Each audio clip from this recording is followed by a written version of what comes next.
It's a normal day in Hong Kong when suddenly the biggest tsunami in history hits the city, quickly flooding the streets and filling up the buildings. People run away in panic trying to find a safe spot where to hide, but the water is faster than them. Only those who manage to get to a floor high enough survive, and Hong Kong loses most of its population in just a couple of hours. 5 years later, Asha still has nightmares of the horror she felt that day. However, every morning she bottles up her fear and pushes through to keep on surviving.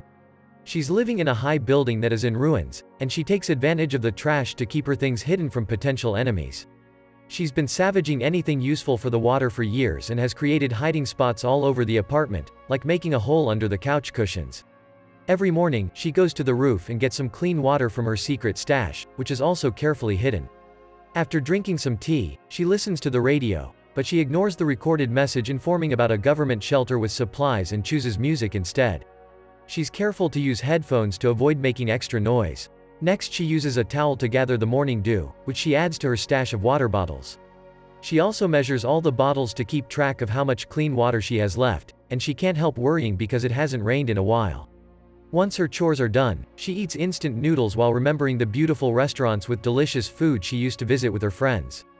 Afterward, Asha uses binoculars to watch over the area. Only the top of the buildings can be seen sticking out of the water, and occasionally those buildings would start crumbling down.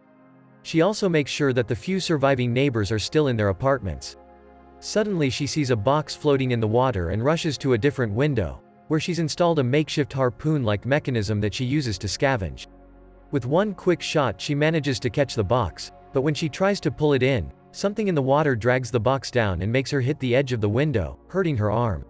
Asha ignores the pain and keeps on pulling against the mysterious strength, falling back from the whiplash when the creature finally lets go of it. Then Asha brings the box inside, and the animal has its revenge by sending a wave against her. The box mostly has trash in it, but she also finds a bottle of alcohol. On her way back to the roof, Asha stares at the door at the end of the corridor before moving again, clearly upset. On the roof, she uses the alcohol to clean her wound before wrapping it up and drinking the pain down. In the evening, she hears screaming and looks outside to discover 2 boats of violent scavengers have come by and are attacking the neighbors. There's also a man on the other roof looking at her building, so Asha hides for a few seconds before looking again. It seems the boats are coming to her place, so she rushes downstairs, hides all her daily things, covers her mattress, and even throws some dirt on the hallway to make it look live-in. Then she hides behind a fake wall in a closet, making sure to keep silent as the scavengers get into the room and begin looking around for food, even checking the closet. Thankfully they don't find anything, but Asha gets startled when she hears a shot. A boy just shot his gun because he thought something moving, but it was a mistake. After the group is gone, Asha cries in relief and tries to calm herself down with a nice memory. Before the tragedy happened, Asha had gained a half-sister and she took her out for a meal to start bonding. The next day, she finds another box and among all the junk inside, she's excited to find a jar of honey. However, her happy moment is ruined when she sees a body floating in the water. Sometime later, while Asha is busy, someone sneaks inside and starts taking things from Asha's secret spots. Asha thinks she hears something but can't see anything, so she ignores it for now. When she gets ready for bed, she hears another noise and goes to investigate with her flashlight, but once again there's nothing. Next, she washes her face and leaves the soap out on purpose to finally catch the intruder, who turns out to be a little girl. Asha grabs the shoulder to confront her, but the child kicks her and runs away. She takes a few more things including Asha's makeshift lamp and goes down the corridor, but before she can open the mysterious door, she hears Asha coming and leaves again. That night, Asha dreams of the time she went shopping for clothes for her sister's birthday, and how she told her best friend that she was eager to leave her parents' house. When she wakes up, she notices part of her food stash is missing, so Asha begins following the empty wrappers on the floor and finds the girl sleeping with the lantern. She doesn't have the heart to wake her up, so she goes to do some cooking instead. When the girl finally awakens, she goes around looking for more hidden compartments. Inside a fake outlet, she finds an envelope with pictures of Asha and her sister, only to be caught red-handed. The child runs away and Asha hurries to put the pictures back in their place, not noticing she accidentally dropped one. Afterward, she makes a second portion of noodles and brings it to the child while remembering the night of her sister's birthday dinner. Their parents gifted her the family's necklace, which made Asha angry because as the first child, she was supposed to get it. An argument ensued and Asha ended up leaving. Back to the present, it's shown that Asha is wearing that necklace now. The girl ignores the food offer, so Asha leaves it next to her and leaves. The child eats it all and moments later, she notices Asha left a mattress for her too. She doesn't use it, but the next morning, she gives Asha back all the things she stole. For lunch, Asha makes 2 portions of noodles again and leaves one for the girl to then go eat on the roof. However, the child soon joins her and copies everything she does, causing them to laugh and bond. It makes Asha remember the happiness of her old life again. In the evening, the girl finally accepts to take the other mattress and sleeps next to Asha. Soon she starts crying and tries to hide it, but Asha tells her it's okay to cry and be scared. The girl misses her family but thinks she'll see her mom soon because she's building a boat to find it. She also mentions her name as Hey Hey. After another night full of nightmares, Asha takes Hey Hey with her to the roof to go through the routine. Hey Hey is playing around with the door and removes the tape Asha put on the lock, so when the door accidentally closes, they can't open it from the outside. Asha is upset, but Hey Hey immediately shows her she can pick locks and opens it again. Later, while Asha is getting a new meal ready, she realizes her necklace is missing. At that moment she hears some noises and looks out the window to discover the scavengers are back, so she asks Hey Hey to stay silent while they wait until they're gone. Later, while Asha helps Hey Hey get clean, the girl asks her to leave together, but Asha refuses. She says this is her home and that there's nothing out there anyway. Then Asha asks Hey Hey if she took her necklace, but Hey Hey says she didn't and runs to another apartment, offended by the accusation. In the evening, Asha has dinner alone and notices there's water missing, so she goes to investigate and discovers Hey Hey took it to wash. This triggers another memory of her hearing news of a typhoon coming to neighboring countries, and how she fought with her mother, who wanted her to get married and be a good wife. That night the nightmares get worse and Asha keeps seeing all the bodies in the water. When she wakes up, for a second she mistakes Hey Hey for her sister. Afterward, Asha teaches Hey Hey how to deal with the electricity in the building, but Hey Hey interrupts to ask about the door at the end of the corridor.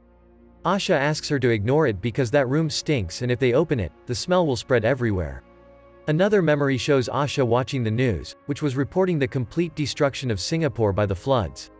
Her mother turned off the TV and told her about the next family meeting, but Asha couldn't go. Another argument ensued and Asha told her family they made her feel like a prisoner before leaving the apartment. Back to the present, Hey Hey is using the radio and hears the message about the shelter, so she rushes to Asha to ask to go there. Asha refuses, explaining it's dangerous to go out. An argument ensues, so Hey Hey calls Asha angry and bitter and leaves the room. Following her into the other room, Asha discovers Hey Hey is building a raft with trash. She's also got a flare gun. Asha immediately takes it from her and makes a confession.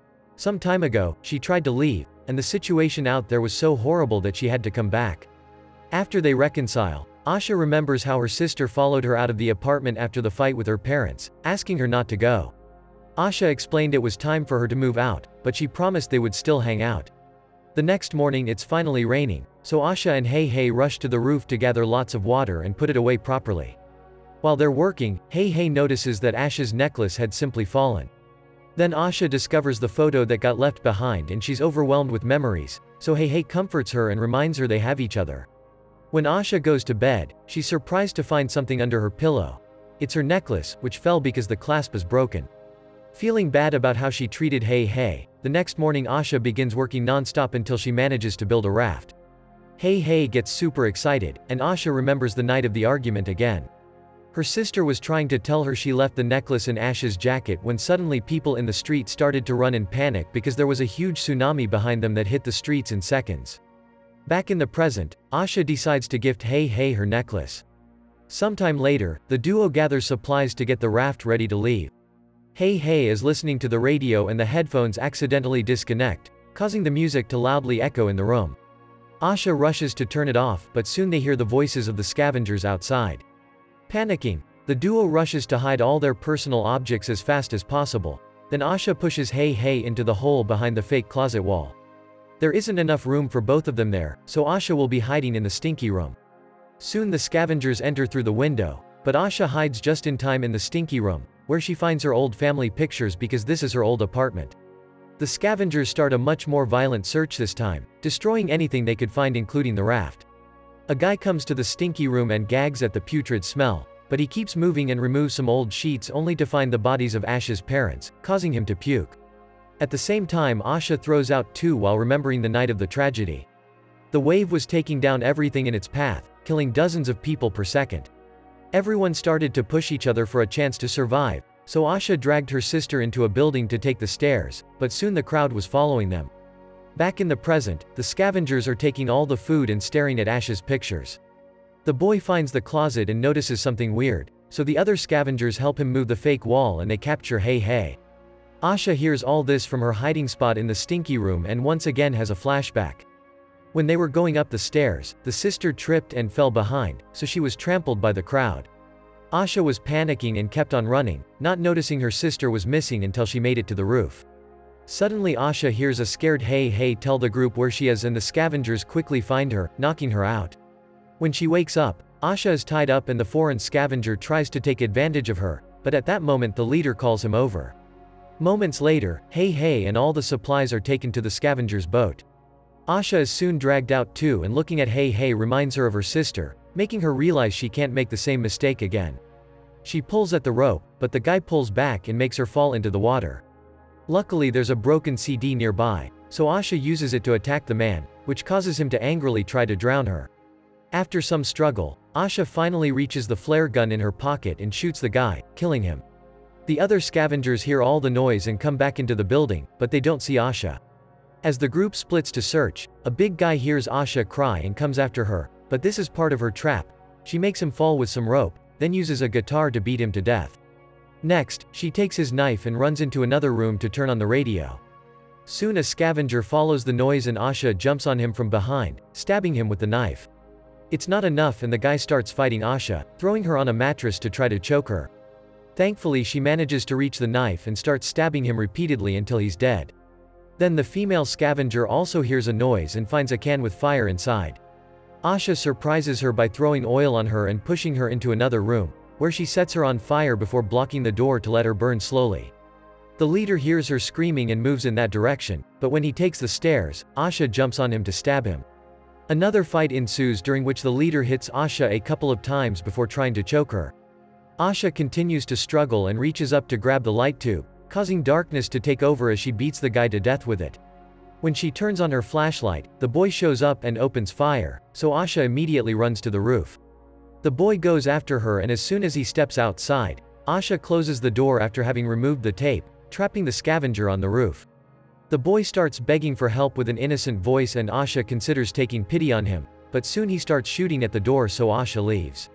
There's only one scavenger left on the boat, watching over Hey Hey. Asha goes to the window and uses her harpoon-like device, but she misses the shot and it falls in the water. When the guy moves to check on the noise, Hey Hey uses the chance to push him off the boat, but the man grabs her and makes her fall too. A desperate Asha jumps into the water to save her while the man resurfaces nearby, only to be eaten by the sea creature. After a few seconds of silence, the duo resurfaces too, all safe and sound. They swim to the boat and finally get going, knowing that all the supplies the scavengers stole will keep them going until they find the shelter. That night, Asha finally sleeps without nightmares. If you liked this video, you will also like the video appearing on screen. Click on it to watch. We upload new movies daily, make sure to subscribe, so you don't miss any videos. Consider sharing it with your friends. Show that you care about them. Thank you for watching.